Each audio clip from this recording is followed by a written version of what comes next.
আসসালামু আলাইকুম, কেমন আছেন সবাই? আশা করি সবাই ভালো আছেন। আজকের দিনটা শুরু হয়েছে আমার পড়াশোনা দিয়েই। তো পড়াশোনার শুরুতে কি দরকার একটা টু ডু লিস্টের। তো আমি সেই অনুযায়ী একটা টু ডু লিস্ট তৈরি করে নিচ্ছি যে আজকে আমি সারাদিনে কি পড়ব। তা আমার টু ডু লিস্টে আজকে সারাদিনের ছিল জিকে ছিল, ট্রান্সফার প্রপার্টি ছিল এবং ম্যাথ ছিল। তা আমি আগের টু ডু লিস্টটা বানাই এই কারণে যেন আমি সারাদিনে কী পড়লাম তারও একটা লিস্ট থাকে। যেহেতু আমি সিলেবাস ওয়াইজ পড়তেছি সেহেতু আমি বুঝতে পারি কতটুকু কীভাবে পড়তেছি। আর জিকেটা হচ্ছে হিউজ পড়া, যেহেতু আমি আমার পুরো অনার্স লাইফে জিকেটা একদমই অ্যাভয়েড করেছি। কখনও জিকে বই নিয়ে তেমন পড়া হয়নি, বা জেনারেল যে নলেজটা এই নলেজটা আমার খুবই কম, তাই জিকের উপর আমার একটু সময় দিতে হচ্ছে।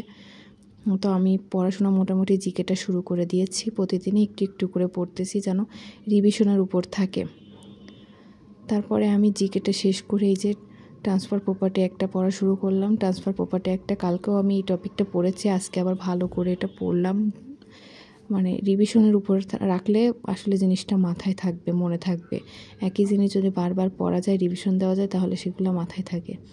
সেই অনুযায়ী আমি চেষ্টা করছি একই জিনিস বারবার পড়ার জন্য।